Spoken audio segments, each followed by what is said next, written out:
어제 부산에서 70대 운전자가 몰던 차량이 인도로 돌진해 1명이 숨지고 3명이 다쳤습니다. 고령 운전자가 매년 늘어나는 만큼 운전자의 면허 반납에만 의지해선 안 된다는 지적이 나옵니다. 이 소식은 유태경 기자가 취재했습니다. 부산의 한 교차로. 은색 승용차가 속도를 줄이지 않고 빠르게 통과하더니 인도로 돌진해 보행자를 덮칩니다. 저 밑에서부터 경음을 내면서 저 사이로 치고 들어가는 거예요. 그래서 두 사람을 치었는데. 이 사고로 보행자가 1명 숨지고 노점상 업주와 택시 운전자 등 3명이 다쳤습니다. 사고 차량을 운전한 70대 운전자는 급발진을 주장하고 있습니다. 고령 운전자에 의한 사망 사고는 매년 늘고 있습니다. 지난해 9월 부산 해운대구에선 70대 운전자가 몰던 차량이 보행자를 치어 2명이 숨졌습니다. 당시 운전자는 급발진을 주장했지만 경찰은 운전 미숙으로 결론 내렸습니다. 몇 초 상간에 그 차가 중간으로 폭탄 소리처럼 빵 하는 거예요.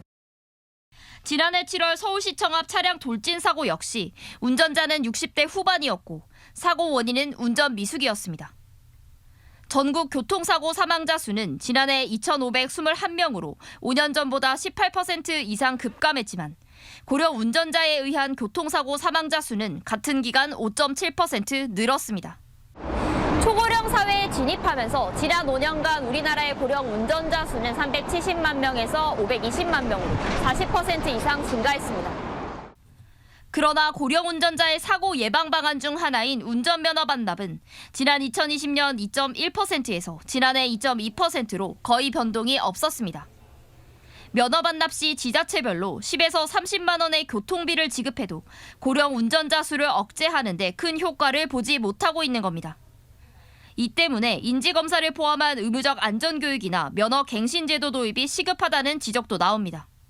일본에서는 지원금을 제공을 하면서까지 지금 이제 보완을 하고 있는 부분들이 있는데 우리나라도 그런 제도를 좀 빠르게 도입해서 국민권익위원회는 지난 3월 고령 운전자 급가속을 막기 위한 가속페달 안전장치 도입을 권고했지만 국토교통부는 업계의 의견 수렴이 필요하다며 앞으로 1, 2년 뒤에나 시행할 수 있을 것으로 내다봤습니다. MBC 뉴스 유태경입니다.